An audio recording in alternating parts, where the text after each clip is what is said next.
Assalamualaikum warahmatullahi wabarakatuh. Bismillah, alhamdulillah, la hawla wa la quwata illa billah. Allahumma sholli ala Sayyidina Muhammad wa ala ali Sayyidina Muhammad. Suatu hari di sebuah pasar yang ramai, Abu Nawas sedang berjalan-jalan. Tiba-tiba seorang pedagang yang penasaran mendekatinya dan bertanya, "Abu Nawas, kami semua di sini ingin tahu, apakah kamu ikut NU atau Muhammadiyah?" Abu Nawas tersenyum lebar, seakan-akan telah menunggu pertanyaan ini sepanjang hidupnya.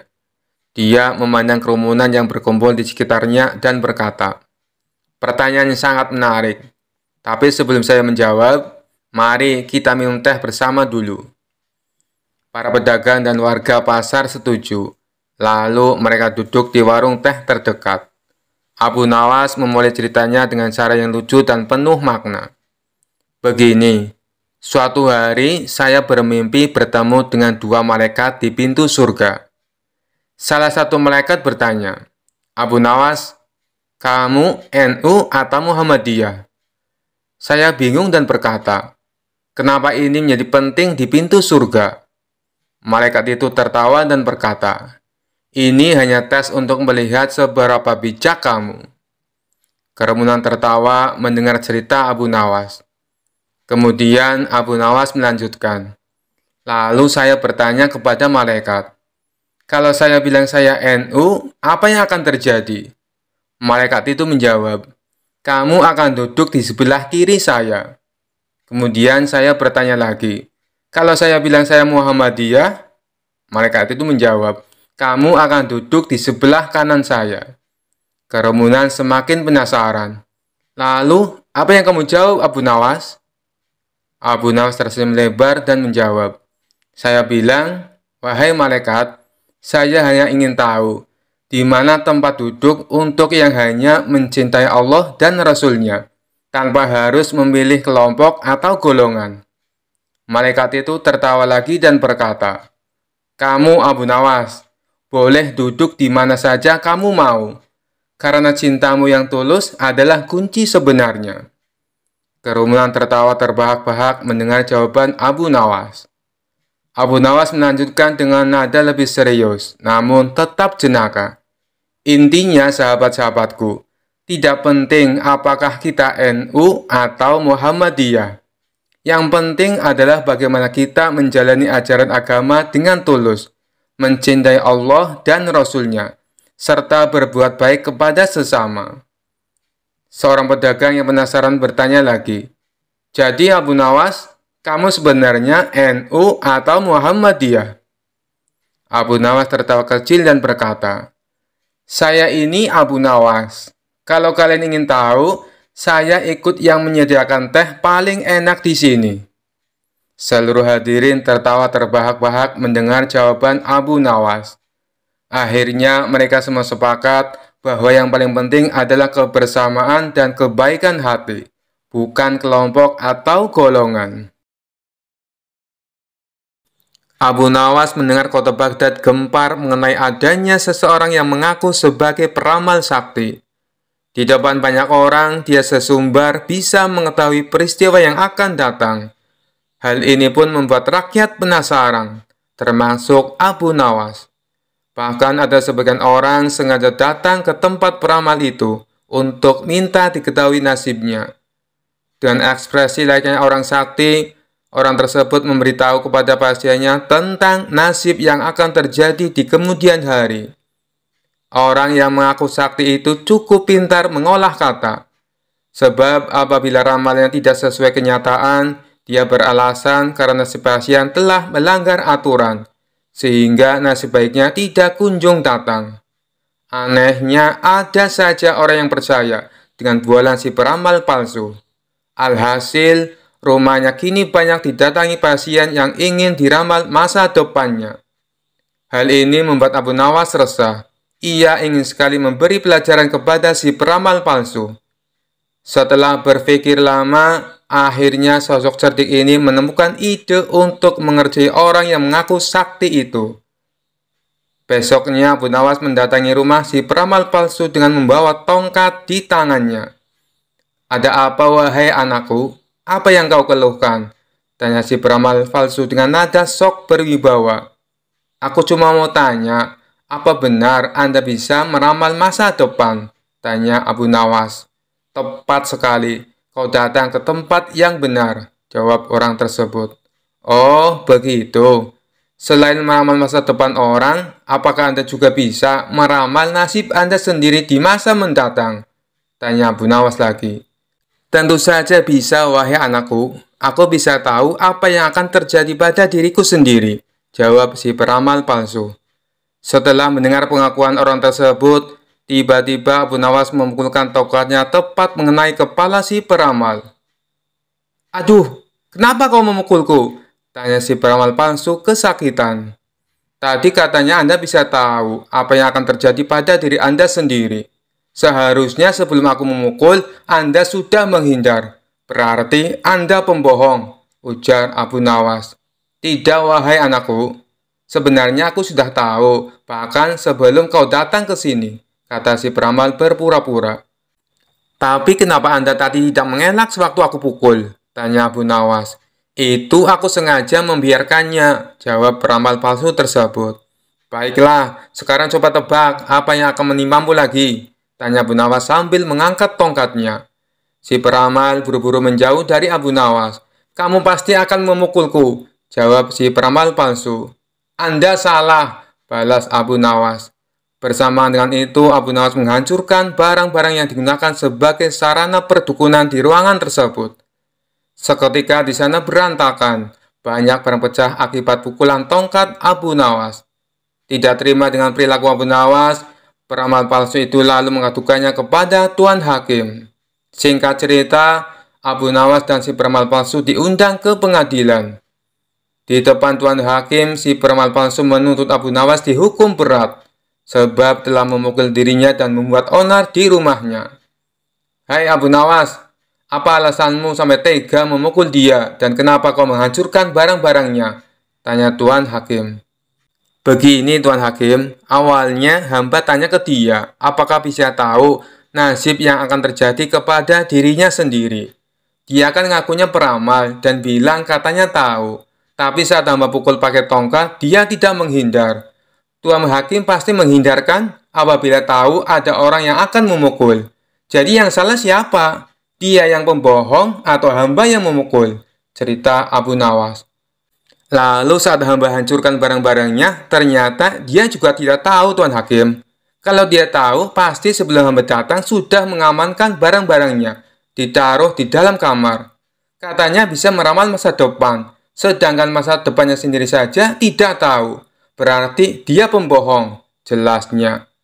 "Ada benarnya apa yang dikatakan Abu Nawas. Kalau kau memang mau peramal, harusnya tahu apa yang akan terjadi kepadamu," ucap Tuan Hakim kepada si peramal palsu. Akhirnya Abu Nawas dibebaskan dari tuntutan hukuman. Sementara orang yang mengaku sakti itu menjadi kapok. Dia tidak berani membuka praktek ramalannya lagi. Dikisahkan Abu Nawas pergi ke negeri seberang yang terdapat sebuah kerajaan aman, adil, makmur, dan sentosa karena dipimpin oleh raja yang bijaksana. Sang raja sudah memimpin sejak usia muda hingga sekarang. Di masa tua belum pernah digantikan oleh siapapun. Dan rakyatnya tidak pernah keberatan karena raja memerintah dengan adil. Suatu hari raja merasa jenuh. Dia ingin istirahat menjadi raja selama setahun. Namun uniknya tidak menyerahkan posisi raja kepada anak keturunannya, tetapi malah mengadakan sayembara untuk mencari sosok yang pantas menjadi raja. Disebarlah pengumuman ke seluruh negeri. Siapapun boleh menjadi raja, mulai rakyat jelata sampai kaum bangsawan. Tetapi ada dua syarat yang harus dijalani. Syarat pertama, dia akan dijadikan raja selama setahun. Syarat kedua, setelah menjadi raja selama setahun, maka harus diasingkan di sebuah hutan belantara yang dihuni ribuan hewan buas. Syarat pertama tentu saja bukan masalah besar, justru merupakan suatu keberuntungan. Namun syarat kedua membuat orang-orang yang berhasrat menjadi raja akan berpikir dua kali. Karena semua orang tahu seperti apa hutan belantara yang penuh dengan binatang buas. Karena itulah sayembara tersebut belum ada yang berani mengajukan diri menjadi seorang raja. Akhirnya datang seorang pemuda yang menyatakan kesanggupannya menjadi raja dan menerima dua syarat tersebut. Pemuda ini sebenarnya adalah pemuda biasa yang ingin merasakan bagaimana nikmatnya menjadi raja, karena selama ini ia hidup pas-pasan. Diangkatlah dia menjadi raja, dan mulai saat itu mendapat pelayanan layaknya seorang raja. Harta berlimpah, wanita cantik, makan dan minuman enak, serta fasilitas istimewa lainnya. Tapi sayang, ternyata ketakutannya akan kematian membuatnya tidak bisa menikmati semua itu. 3 bulan pertama dia mulai gelisah, karena umurnya tinggal 9 bulan lagi. 3 bulan kedua ia makin tidak tenang makan, tidur pun tidak nyenyak. 3 bulan ketiga dia mulai menyesali keputusannya menjadi raja. 3 bulan terakhir si pemuda makin stres berat, karena hidupnya tinggal beberapa bulan lagi, dan kesenangan yang dicari selama ini tidak bisa dirasakan. Ketika masa jabatannya sebagai raja sudah berakhir, lalu dibuanglah dia ke hutan belantara. Tidak butuh waktu lama, terdengar kabar ke seluruh negeri jika pemuda itu tewas dimakan binatang buas. Adanya peristiwa tersebut membuat orang-orang kian enggan melamar menjadi raja. Tapi ternyata masih saja ada pemuda lain yang ingin melamar menjadi raja. Diangkatlah pemuda kedua ini menjadi seorang raja. 3 bulan pertama menjadi raja, ia puas-puaskan berpesta, karena sadar hidupnya tidak akan lama lagi. 3 bulan kedua dan berikutnya, hari-harinya ia habiskan dengan foya-foya dan pesta pora.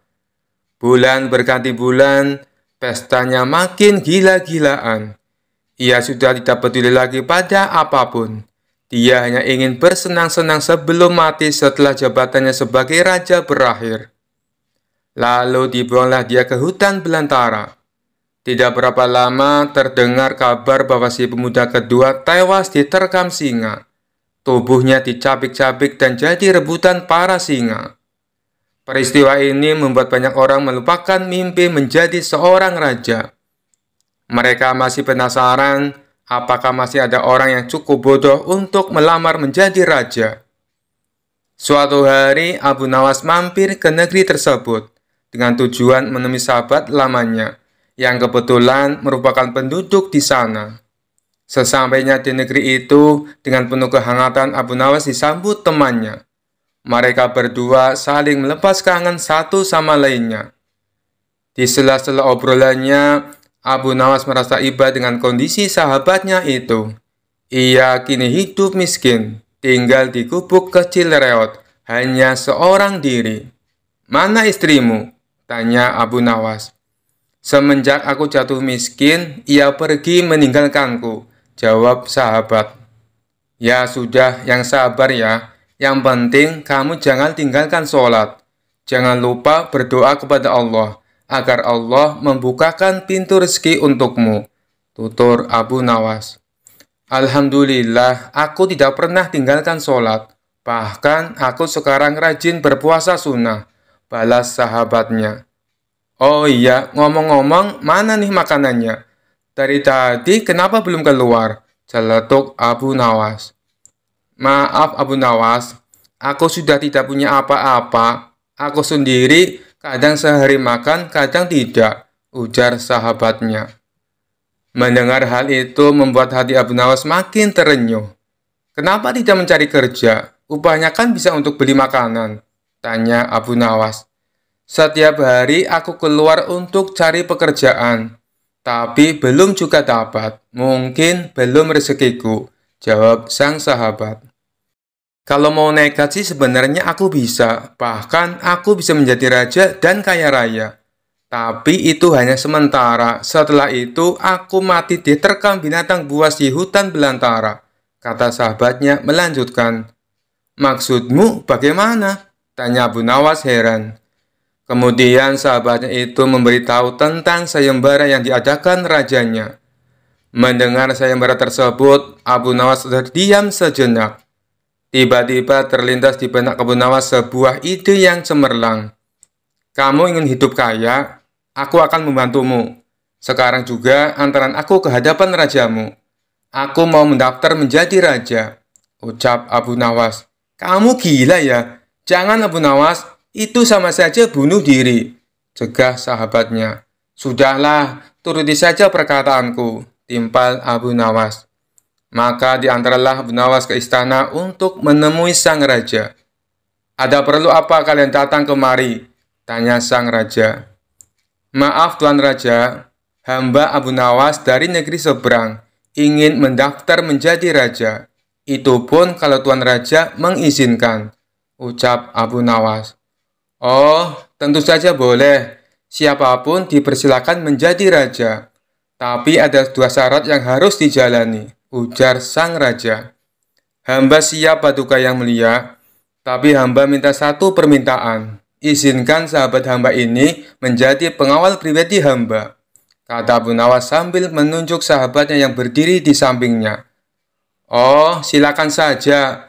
Saat menjadi raja selama setahun, kau berhak atas segala sesuatunya, termasuk mengatur semua prajurit kerajaan beserta para menteri. Tapi ketika masamu menjadi raja berakhir, sahabatmu juga harus ikut kau dibuang ke hutan belantara. Timpal sang raja. Sahabat Abu Nawas ini pun kaget dan sempat menolak dijadikan pengawal pribadinya. Namun akhirnya Abu Nawas berhasil membujuknya. Mendengar ada yang melamar menjadi raja lagi membuat masyarakat penasaran. Sebagian menertawakan kebodohan tersebut. Sementara yang lain merasa iba dan kasihan. Abu Nawas akhirnya diangkat menjadi raja dan diberi segala kemewahan serta kemudahan fasilitas layaknya baginda raja.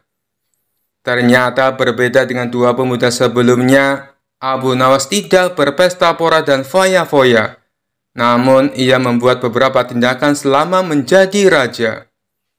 3 bulan pertama, Abu Nawas memerintah ribuan prajurit untuk membabat habis hutan belantara dan memindahkan semua binatang buas ke tempat lain. Sebagai raja, tentu perintahnya harus dipatuhi. Setelah 3 bulan berlalu, hutan belantara tempat ia akan dibuang kini menjadi tanah kosong yang siap huni. 3 bulan kedua, Abu Nawas memerintahkan para arsitek membuat istana megah untuk dirinya. Tentunya dengan uang kerajaan yang dikuasai. Abu Nawas bisa membangun apa saja termasuk membangun istana di tanah yang dulunya adalah hutan belantara. Dalam jangka waktu 3 bulan, berdirilah istana megah dan kokoh. 3 bulan ketiga, Abu Nawas memerintahkan para prajurit membawakan harta dan perabotan dikirim ke istana yang baru saja dibangunnya. 3 bulan terakhir, Abu Nawas menawarkan kepada masyarakat, siapa saja yang mau pindah di wilayah istananya akan dibuatkan rumah dan diberi modal uang untuk berdagang. Kesempatan tersebut tidak disia-siakan warga. Ratusan orang mendaftarkan diri untuk pindah ke sekitaran istana Abu Nawas. Selama 3 bulan terakhir, tempat yang tadinya hutan belantara kini berubah menjadi pemukiman penduduk. Bahkan di sana Abu Nawas mempunyai istana dengan dipenuhi harta kekayaan. Akhirnya habislah masa jabatan Abu Nawas sebagai raja. Sesuai perjanjian, Abu Nawas dan sahabatnya dibuang ke hutan belantara yang kini sudah menjadi pemukiman penduduk. Sesampainya di sana, Abu Nawas dan sahabatnya memasuki istana barunya. Ini semua untukmu. Kau sekarang sudah menjadi orang kaya raya. Tapi jangan lupa bersedekah, utur Abu Nawas. Sahabatnya itu terkejut bukan main. Ia langsung merangkul Abu Nawas dan mengucapkan terima kasih. Akhirnya Abu Nawas pun pamit pulang kembali ke negerinya. Dikisahkan suatu ketika di kota tempat tinggal Abu Nawas dihebohkan adanya tabib baru yang mengaku sakti. Dia sesumbar bisa mengobati penyakit apa saja. Walhasil rumahnya didatangi ratusan pasien. Padahal tabib tersebut hanyalah seorang penipu. Ia menggunakan keahlian sulapnya untuk menipu warga. Hal inilah yang membuat warga makin percaya pada kesaktian palsu sang tabib tersebut. Ada juga pasien yang tidak kunjung sembuh. Namun karena rayon manis sang tabib palsu, ia selalu menuruti perkataannya agar kembali berobat. Sampai pada suatu ketika Abu Nawas jatuh sakit yang tidak kunjung sembuh. Atas saran sang istri, Abu Nawas disuruh berobat ke tabib tersebut. Kala itu Abu Nawas belum tahu kalau sang tabib tersebut adalah seorang penipu. Ia pun menuruti saran sang istri. Namun sudah 3 kali berobat, sakit Abu Nawas tidak kunjung sembuh. Padahal sekali berobat bayarnya 100 dinar. Dan Abu Nawas sudah menghabiskan 300 dinar tanpa ada sedikit pun tanda-tanda kesembuhan pada dirinya. Akibatnya Abu Nawas mulai curiga jangan-jangan tabib itu seorang penipu. Seiring berjalannya waktu, Abu Nawas pun sudah sehat seperti sedia kala. Lalu terbesit dalam benaknya untuk mengerjai tabib palsu tersebut. Aku harus mendapatkan 300 dinarku. Tapi bagaimana caranya ya? Tanya Abu Nawas dalam hati. Setelah lama berpikir, akhirnya Abu Nawas menemukan ide cemerlang. Keesok harinya, dia membuka praktek pengobatan di depan rumahnya. Lengkap dipasang papan yang bertuliskan, sembuh bayar 100 dinar, kalau tidak sembuh, uang kembali 1000 dinar. Para pasien yang rencananya berobat ke tabib palsu mendadak memilih datang ke rumah Abu Nawas. Rumah Abu Nawas pun penuh sesak oleh pasien. Entah karena kebetulan atau bagaimana, hampir semua pasien yang diobati berhasil disembuhkan. Sementara di rumah tabib palsu terlihat sepi, tidak ada seorang pasien pun yang datang. Hari ini kenapa sepi sekali? Tanya sang tabib dalam hati. Selang beberapa lama datanglah asistennya dan mengabarkan berita tentang klinik Abu Nawas. Tuan, Abu Nawas sekarang buat praktek pengobatan, kata asistennya melaporkan. Benarkah? Tanya sang tabib. Benar, Tuan. Di rumah Abu Nawas ramai sekali pasien datang. Itulah kenapa hari ini di rumah Tuan sepi pasien, jawab asistennya. Mendengar kabar itu, sang tabib tertawa mengejek. Memangnya Abu Nawas sakti? Menyembuhkan dirinya saja tidak bisa, balas sang tabib dengan terus tertawa. Bukan masalah sakti atau tidaknya, Tuan. Tapi di depan rumah Abu Nawas terpajang papan yang bertuliskan sembuh bayar 100 dinar. Kalau tidak sembuh, uang kembali 1000 dinar, ujar sang asisten. Oh, pantas. Aku hari ini sepi pasien. Tapi apa memang benar begitu? Tanya sang tabib penasaran. Saya lihat sendiri, Tuan. Tapi anehnya, pasien yang berobat ke Abu Nawas hampir semuanya sembuh dari penyakitnya, jawab sang asisten. Mendengar penuturan asistennya, muncul sifat asli tabib palsu. Ia berencana menipu Abu Nawas. Beberapa hari ke depan untuk sementara kita tutup dulu. Biarlah Abu Nawas yang membuka praktek pengobatan, ucap sang tabib kepada asistennya. Memangnya kenapa, Tuan? Tanya asistennya penasaran. Aku punya rencana untuk menipu Abu Nawas. Aku pasti akan mendapatkan 1000 dinar. Jawab tabib palsu itu. Tapi bagaimana caranya? Tanya sang asisten bertambah penasaran. Begini, aku akan berobat ke tempat Abu Nawas. Aku akan berpura-pura sakit pada indera perasa lidahku. Kalau ditanya sembuh atau tidak, tentu saja aku akan mengatakan tidak. Karena yang tahu sembuh atau tidaknya kan hanya aku, paparnya. Dengan begitu, aku bisa dapat dengan mudah mendapatkan 1000 dinar, kata sang tabib menjelaskan. Singkat cerita, datanglah tabib palsu itu ke rumah Abu Nawas. Hai Abu Nawas, Aku ingin berobat kepadamu, kata sang tabib. Bukankah kau seorang tabib? Kenapa malah berobat kemari? Tanya Abu Nawas. Iya benar, tapi di tempatku tidak ada obatnya, makanya aku datang ke sini, jawab sang tabib. Memangnya kamu sakit apa? Tanya Abu Nawas lagi. Begini Abu Nawas, entah kenapa lidahku mati rasa. Aku tidak bisa merasakan apa-apa, kata sang tabib berpura-pura mengeluh. Tapi Abu Nawas menangkap firasat kurang baik. Ia yakin kalau tabib palsu itu hendak menipunya. Aku tidak akan tertipu untuk yang kedua kalinya. Justru kedatanganmu sudah aku tunggu-tunggu, ucap Abu Nawas dalam hati. Lalu Abu Nawas menyuruh sang tabib untuk menunggunya di ruang pengobatan. Abu Nawas segera memeras buah jeruk yang sangat asam dan menuangnya ke dalam gelas. Lalu gelas tersebut diberikan kepada sang tabib.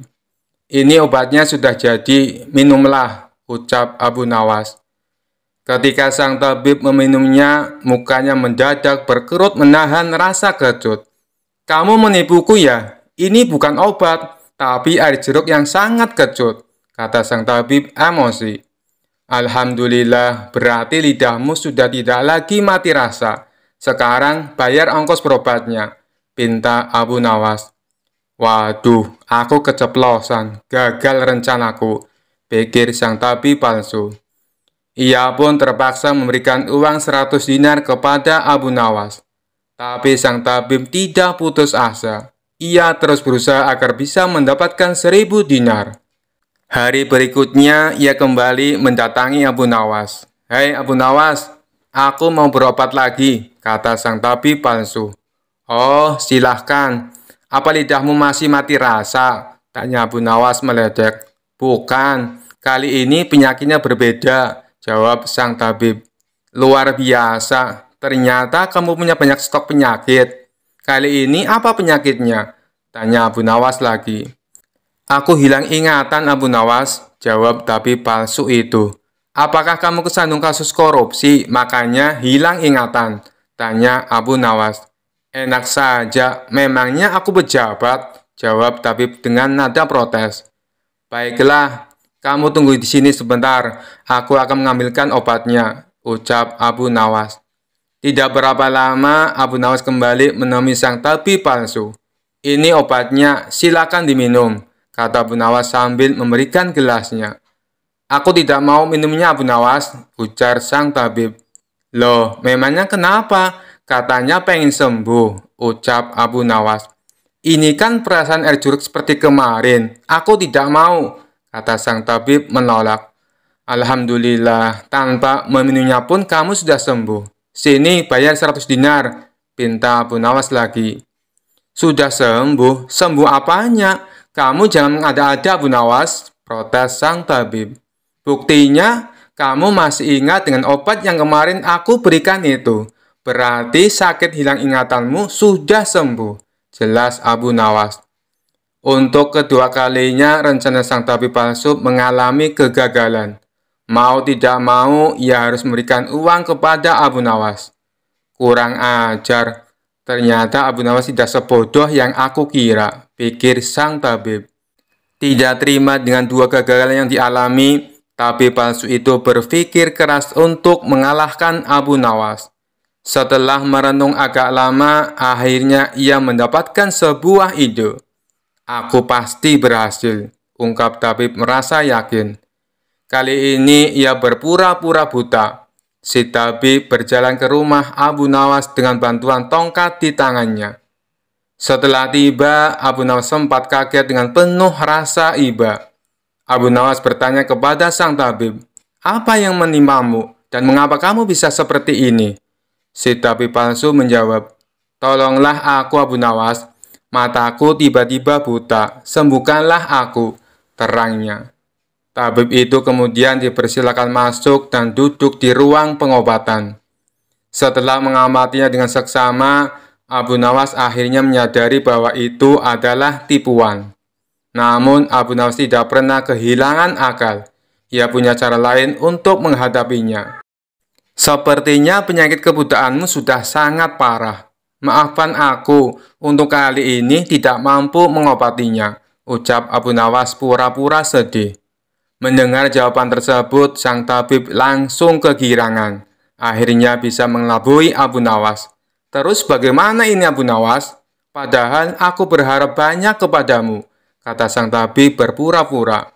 Iya, mau bagaimana lagi? Aku tidak mungkin bisa menyembuhkanmu, jawab Abu Nawas. Kalau begitu, aku dapat uang 1000 dinar dong, tanya tabib palsu itu penuh harap. Tentu saja kawan, aku tidak mungkin berdusta, balas Abu Nawas. Kemudian Abu Nawas masuk ke rumah untuk mengambilkan uang. Ini uang 1000 dinar untukmu, ucap Abu Nawas sambil memberikan uangnya. Tabib palsu itu dengan penuh kegirangan menerima uang tersebut. Tapi setelah uangnya dihitung, ia langsung murka.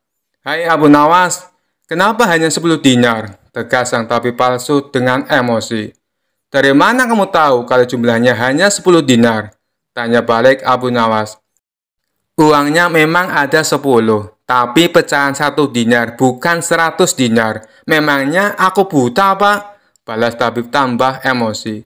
Alhamdulillah, sekarang kamu sudah sembuh, kata Abu Nawas sambil mengambil kembali uangnya. Maksudmu apa, Abu Nawas? Kenapa uangnya diambil lagi? Tanya si tabib kebingungan. Loh, kamu kan sudah sembuh. Sini bayar 100 dinar, pinta Abu Nawas. Sembuh apanya? Kamu jangan mengada-ada, Abu Nawas, protes si tabib palsu. Bukankah kamu kesini katanya mengalami kebutaan? Tapi kamu bisa membedakan mana pecahan 1 dinar dan mana pecahan 100 dinar. Berarti matamu sudah bisa melihat, jelas Abu Nawas. Tabib palsu itu tidak bisa berkata apa-apa. Ia pun terpaksa memberikan uang 100 dinar kepada Abu Nawas dan pergi dengan perasaan kecewa. Aku kapok berurusan dengan Abu Nawas, ucap si tabib palsu. Sementara Abu Nawas berhasil mendapatkan kembali 300 dinarnya yang pernah diberikan kepada sang tabib. Sekian dulu perjumpaan kita kali ini. Sampai bertemu lagi di kisah-kisah selanjutnya. Terima kasih yang sudah subscribe dan setia menonton channel ini. Wassalamualaikum warahmatullahi wabarakatuh.